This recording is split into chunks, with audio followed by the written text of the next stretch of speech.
கடுமையான ஆர்க்டிக் உறைபனியின் தாக்கத்தால் அமெரிக்கா மற்றும் கனடா ஆகிய நாடுகளில் இதுவரை 38 பேர் உயிரிழந்தனர். அமெரிக்காவின் நியூயார்க் மாகாணத்தின் பஃபலோ நகரம் இந்த உறைபனியால் மிக கடுமையாக பாதிக்கப்பட்டுள்ளது. அமெரிக்கா முழுவதும் இதுவரை 34 பேர் இந்த உறைபனி காரணமாக உயிரிழந்துள்ளனர்.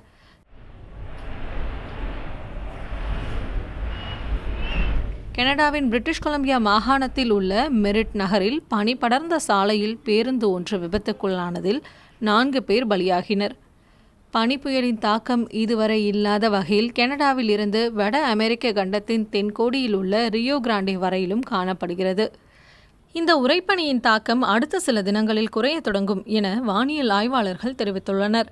இருப்பினும் மக்கள் அத்தியாவசியமற்ற பயணங்களை தவிர்க்குமாறு கேட்டுக் கொள்ளப்பட்டுள்ளது. ஞாயிற்றுக்கிழமை பிற்பகல் நிலவரப்படி சுமார் 2 லட்சம் வீடுகளில் மின்சாரம் துண்டிக்கப்பட்டிருந்தது. இது ஒரு கட்டத்தில் 17 லட்சம் என்கிற அளவில் உச்சத்தில் இருந்தது என AP செய்தி முகமை தெரிவிக்கிறது. அது மட்டுமல்லாமல் இந்த உறைபனி காரணமாக ஆயிரக்கணக்கான விமான சேவைகள் ரத்து செய்யப்பட்டன. இதனால் கிறிஸ்துமஸ் தினத்திற்கு மக்கள் பயணங்களை மேற்கொள்ள முடியாமல் அவதிப்பட்டனர். இந்த பனி புயலுக்கு பாம் சைக்ளோன் என பெயரிட்டுள்ளனர். வளிமண்டலத்தின் அழுத்தம் குறைவதால் ஏற்பட்டுள்ள இந்த பனிப்புயலால் அமெரிக்கா முழுவதுமே பயணங்கள் பாதிக்கப்பட்டுள்ளன. அமெரிக்காவின் மேற்கு மாகாணமான மாண்டனாவின் வெப்பநிலை -45 டிகிரி செல்சியஸாக பதிவாகியுள்ளது.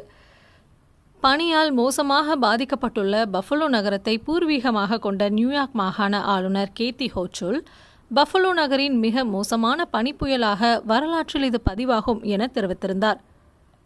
சாலையின் இரு பக்கமும் நின்றிருக்கும் வாகனங்களை பார்க்கும்போது அதிர்ச்சியாக உள்ளது என்றும் இது போர்க்களத்திற்கு செல்வதைப் போல உள்ளது என்றும் கேத்தி ஹோச்சுல் தெரிவித்துள்ளார்.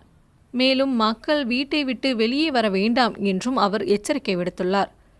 நியூயார்க் மாகாணத்தில் உள்ள எரி கவுண்டியில் சிலர் காருக்குள்ளேயே உயிரிழந்துள்ளனர். தெற்கு புளோரிடாவில் பல்லி இனங்களில் ஒன்றான இக்வானாக்கள் உறைந்து மரங்களிலிருந்து கீழே விழும் அளவுக்கு வெப்பநிலை மிகவும் குறைந்துவிட்டது. கனடாவில் ஆன்டேரியோ, கியூபெக் ஆகிய மாகாணங்களில் பனி புயலின் தாக்கம் மிக அதிகமாக காணப்படுகிறது. கியூபெக் மாகாணத்தில் ஞாயிற்றுக்கிழமை நிலவரப்படி சுமார் 1 லட்சம் வீடுகளில் மின்சார இணைப்பு துண்டிக்கப்பட்டுள்ளது. சில வீடுகளுக்கு மின் இணைப்பை மீண்டும் கொடுக்க இன்னும் சில நாட்கள் ஆகும் என்று அதிகாரிகள் தெரிவித்துள்ளனர்.